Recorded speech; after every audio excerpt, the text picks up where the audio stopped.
A lot of these fighters on all kind of shit.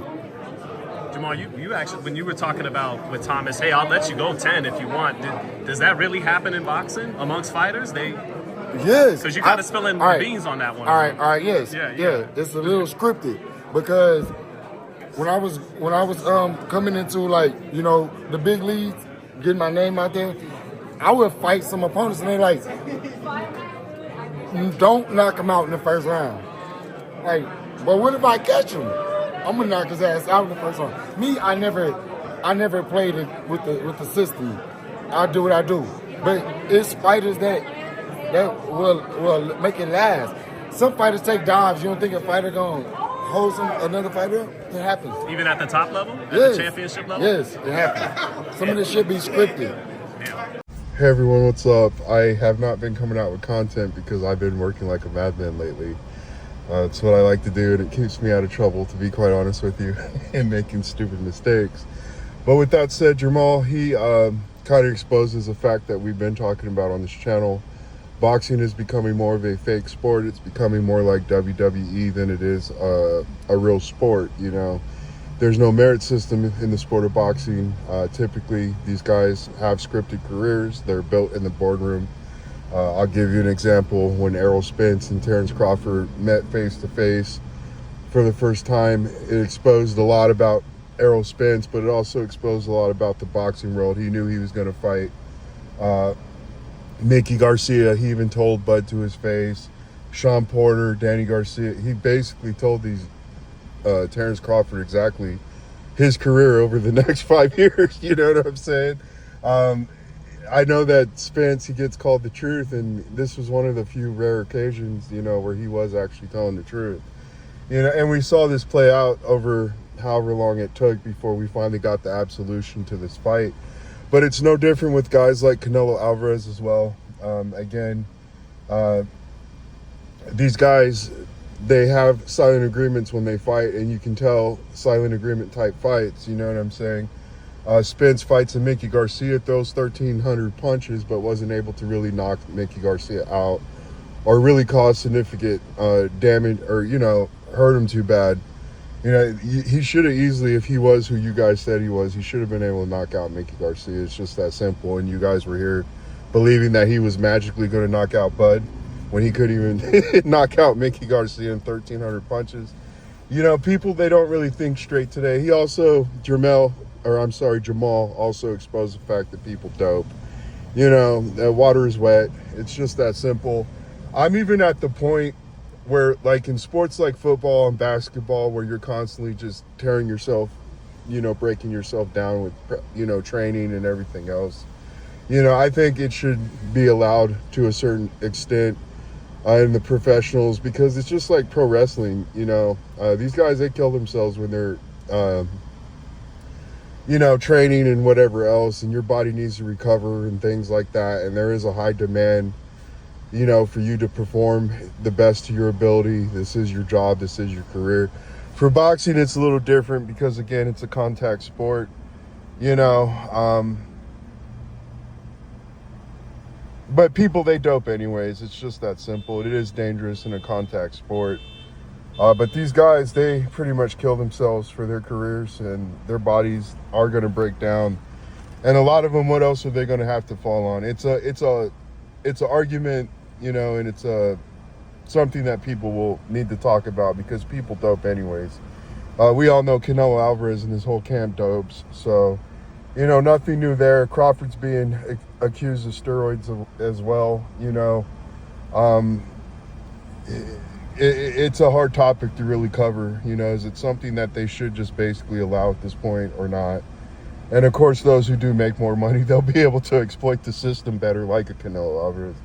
But again, the truth of the matter is we know that majority of athletes dope today. It's just that simple. Maybe only, like, you know, people who drive F1 or whatever else, those are like the only people that probably don't dope. You know, at least not when it comes to performance-enhancing drugs. You know, those guys tend to do drugs and drink and whatever else. But again, Canelo, you know, Jermall also talks about the system, and I call it on this channel the machine.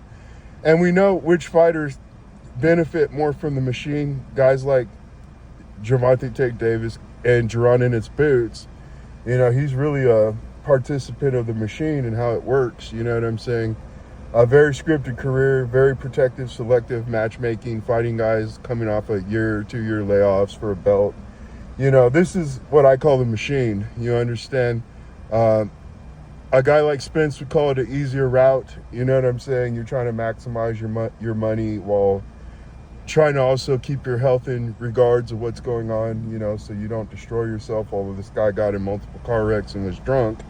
But again, you know, that's neither here nor there.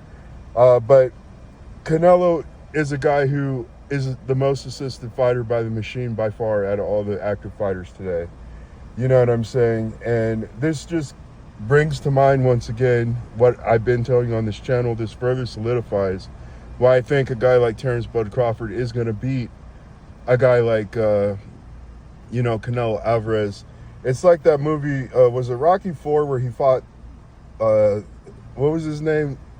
Is it Luke Dundren or Mike Dundren, or guy played He-Man as well? I forgot his name.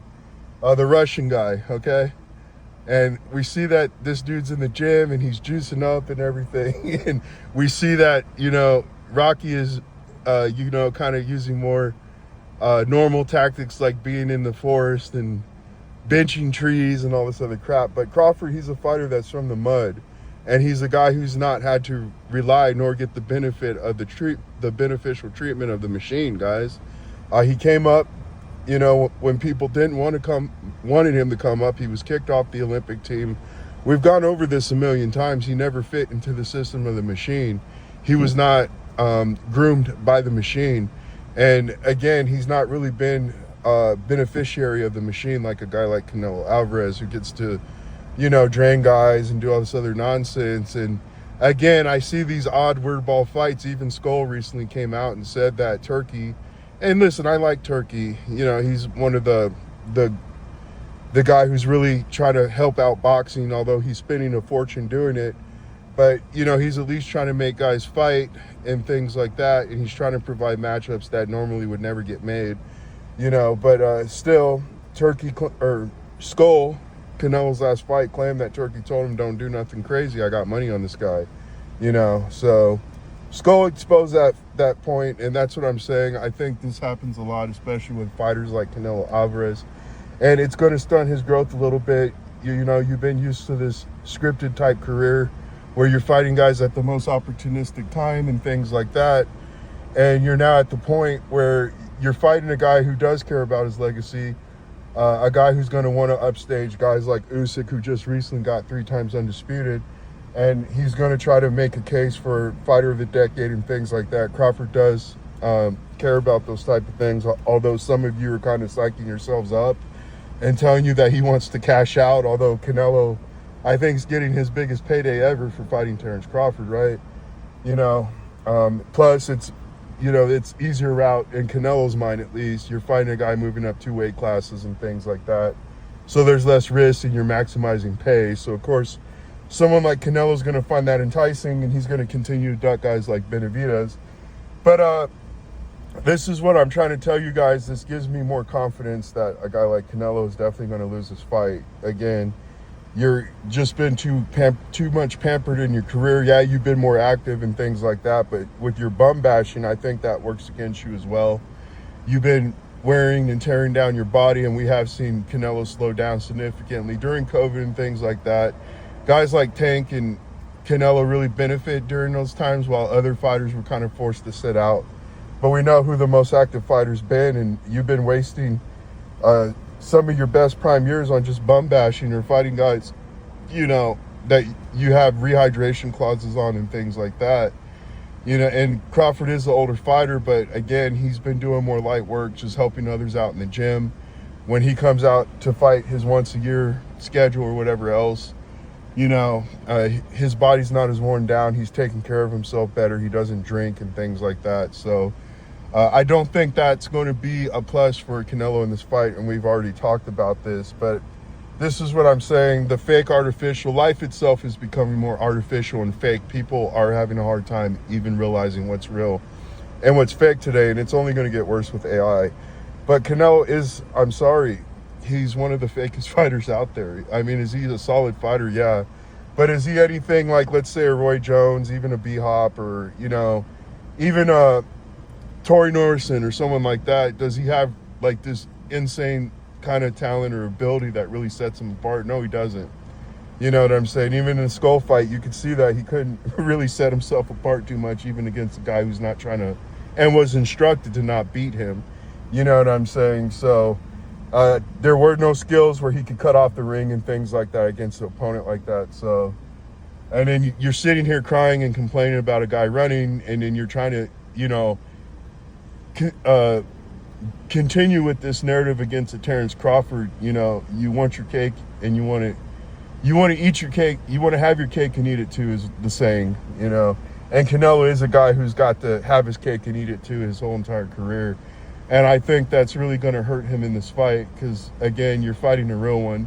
And it was the same for guys like Errol Spence and whoever else. You know, you've been fighting in too many scripted little fights. You know what I'm saying? It always shocked me when I see these guys. And again, we've talked about this so many times on this career, on this channel. But, you know, these guys throw 1,000 punches apiece. You know what I'm saying? And it's scripted. What happened to the hurt business aspect in this sport? And again, we always brought this up when we did prediction videos against guys like Sean Porter. I kept telling you guys, your dude's not going to throw 700, 800, 900 punches. You know, this is a different fight. Crawford is a different fighter. You know, and we're coming to this conclusion again with another guy that everybody props up and puts on a pedestal. You know, and this guy has always needed the machine to keep him afloat. Canelo doesn't keep himself afloat, guys. I'm sorry. It's just that simple. He was given the silver platter even in his career before you guys even knew Canelo was a fighter. You know, he was getting beneficial treatment before any of you guys even jumped on the bandwagon. And this just further solidifies why I think Bud Crawford is going to win this fight. You know, he's just the guy that came up from the mud. You know, it's kind of like, what was that movie? Gladiator. You know, you had Maximus. He was a general. He had the respect of the people and things like that. And then you had this little pampered little clown, Commodus, who was a bum. You know, he was a coward and all. But, you know, he had all the power. He had all the benefits of life, you know, that he could have. You're the son of the most powerful man on earth. You know, and it's the same here with Canelo, without rigging, without cheating and things like that. The guy doesn't have what it actually takes to stand on his own 2 feet unless it's against lesser opposition who are green. We've talked about this before, guys like Caleb Plant, guys who haven't even done nothing in their career. Munguia, Berlanga, you know what I'm saying? And you're still not really showing me that why I'm supposed to act like you're the greatest fighter of this generation. However, his fans, so-called fans, you're just bandwagon fans, try to pop this dude up. I thought I'd take an opportunity to kind of end the drought, but like I said, I've been busy, guys. I work my butt off. I literally do this. I sweat, everything else. So, you know, kind of old school, man. And plus, again, the work kind of keeps me out of trouble. But I thought I'd drop this quick little video real quick and, you know, kind of end the drought. It's been about a week, maybe 8 days since I came out with the video. And I'd like to hear what you guys say in the comment sections. We'll talk to you later. Bye.